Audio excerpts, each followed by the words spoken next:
Boa tarde, Lucas, Alexandre, Monique, Rafael e Tiago. Estimados pesquisadores de iniciação científica do projeto O Ensino da Cultura e História Afro-Brasileira e Indígena nos cursos técnicos integrados do IFSC, nos campos Gaspar e São Miguel do Oeste. Como é que vocês estão? Vou fazer aqui a leitura explicativa da atividade em relação à Constituição da República Federativa do Brasil de 1988, também conhecida como Constituição Cidadã. Todo país possui uma Constituição, que é o conjunto de normas jurídicas que forma a base do direito de um Estado. Os direitos que devem ser usufruídos pela população de um Estado. A Constituição, essa Carta Magna, nomeia e limita os poderes e funções do conjunto de instituições que estruturam, organizam e administram um país, um território povoado com uma população, ou seja, o Estado, esse Estado com E maiúsculo. A Constituição da República Federativa do Brasil de 1988 é resultado do esforço político do povo brasileiro e foi concebida no processo de redemocratização do Brasil após 2 décadas de ditadura militar. Então, o Brasil vivia aí um momento de profundas expectativas após mais de 20 anos vivendo sob uma autocracia. Autocracia é quando um grupo ou um indivíduo dominam as bases, ou seja, dominam o povo, a população. Após mais de 2 décadas de autocracia, graças a uma série de movimentos sociais em luta e pela defesa dos direitos do povo brasileiro, o país foi redemocratizado, ou seja, foi estabelecido um governo do povo, para o povo e pelo povo. Nesta atividade, pedimos que vocês realizem um esforço reflexivo a partir da análise de trechos desse conjunto de leis que tenham conexão com o nosso projeto de pesquisa. Então, é para ler esses trechos e sempre que vocês localizarem algo relacionado à raça, à cor, à etnia, por favor, fiquem atentos. Vocês devem fazer essa leitura da Constituição brasileira, sempre tendo como objeto, como o centro de sua atenção, questões ligadas às relações étnico-raciais. Então, qualquer trecho que você perceber que há uma ligação com a diversidade racial, com a cor das pessoas, né, com a etnia das pessoas, qualquer um desses elementos ligados às relações étnico-raciais que vocês perceberem no texto devem, digamos assim, atrair a sua atenção enquanto pesquisadores, porque eles estão relacionados ao objeto de pesquisa. Nesse sentido, pedimos que vocês leiam os seguintes trechos da Constituição. O preâmbulo, que está na página 9, o título 1, dos princípios fundamentais, página 10. O título 2, dos direitos e garantias fundamentais, capítulo 1, dos direitos e deveres individuais e coletivos, da página 1 a 15, e o capítulo 2, dos direitos sociais, página 15 a 17. Título 8º, da ordem social, capítulo 3, da educação, da cultura e do desporto, seção 1 da educação, que é da página 109 à página 111, e a seção 2 da cultura, da página 111 a 113. Então, não é tanto texto assim, então façam essa leitura bastante atenta. Nesse sentido, de acordo com o artigo escrito por Batista, de 2012, a Constituição Brasileira de 1988 é uma Constituição dirigente que define, por meio de normas constitucionais programáticas, fins e programas de ação futura para a melhoria das condições sociais e econômicas da população. O Brasil sempre foi um país caracterizado por profundas desigualdades socioeconômicas historicamente construídas.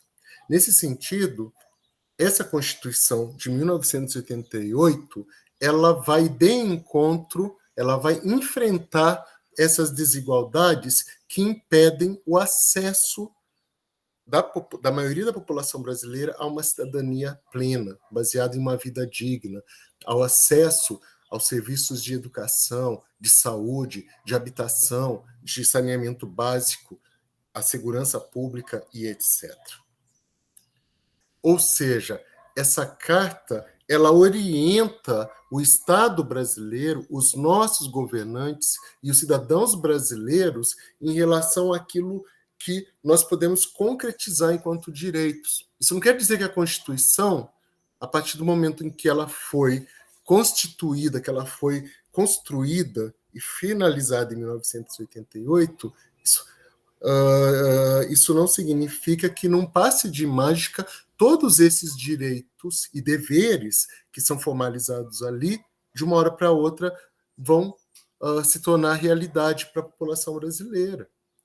O Brasil é marcado por essas desigualdades que foram construídas ao longo de séculos e séculos de um sistema colonial, de um processo colonial extremamente violento, extremamente injusto, baseado na escravidão, baseado na exclusão social, baseado em oligarquias, em grupos que governam, que têm governado o país de acordo com seus próprios interesses. Isso é que são oligarquias, elites econômicas que parasitam o Estado brasileiro para usufruir de riquezas que se transformam em privilégios.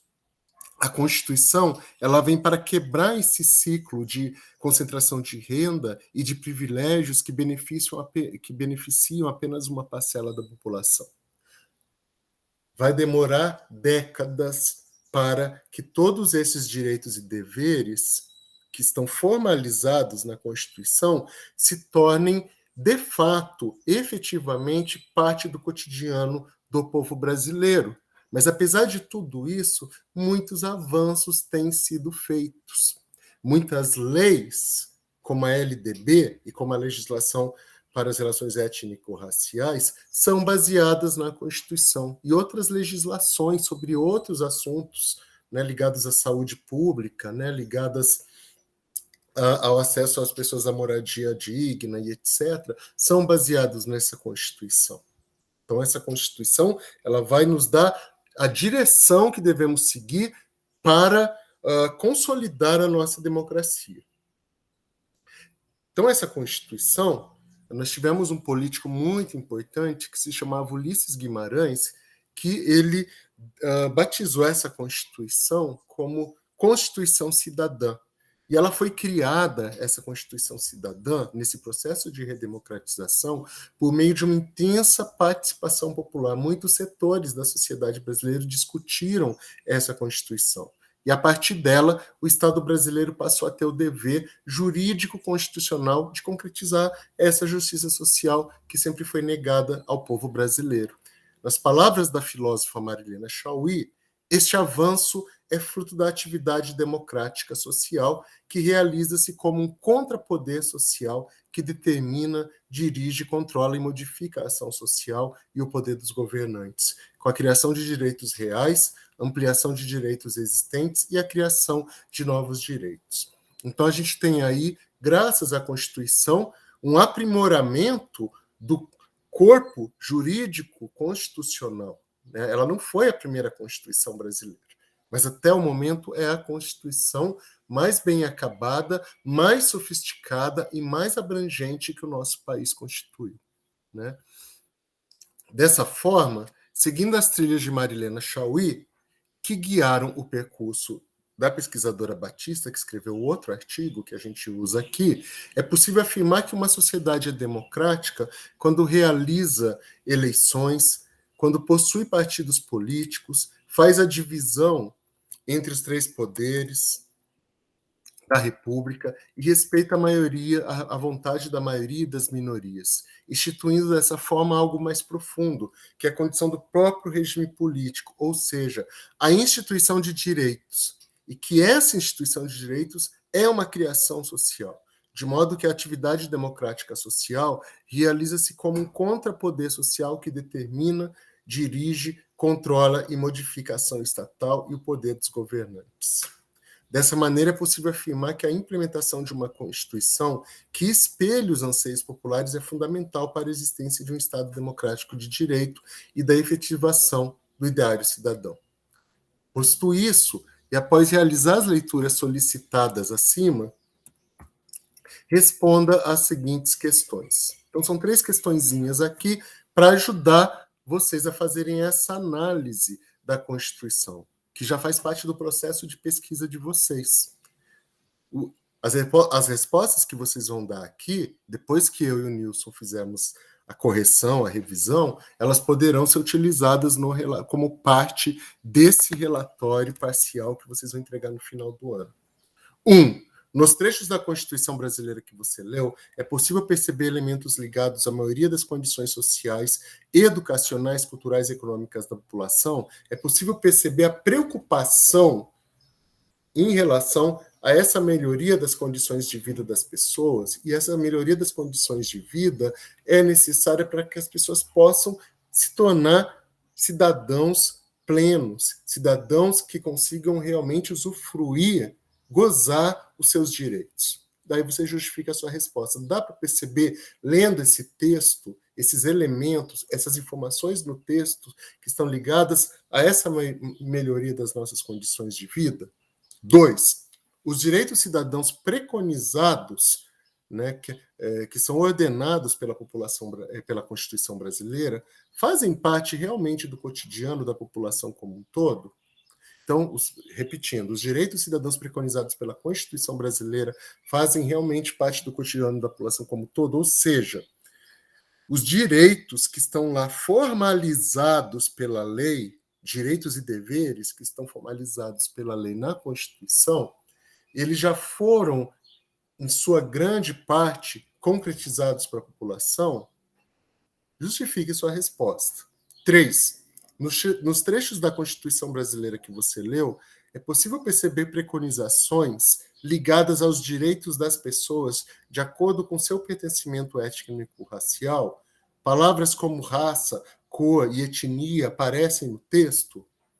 Ou seja, é possível perceber no texto elementos que combatam a discriminação racial e o racismo, que combata a discriminação, que assevere, que assegure, que afirme que todos nós somos iguais perante a lei, assegurando a cidadania plena aos sujeitos, independentemente, então, de raça, de cor e de etnia? Justifique sua resposta. Aqui estão as referências usadas para fazer essa atividade, e aqui embaixo o link para você acessar a Constituição. Tá? Eu já tinha passado para vocês, naquelas orientações das atividades de setembro, vocês podem acessar aqui a Constituição. Eu sugiro que vocês façam o download dessa Constituição e guardem numa pastinha aí com os materiais de estudos, com os artigos, com os livros que vocês estão utilizando como fonte de pesquisa para esse projeto. Muito obrigado.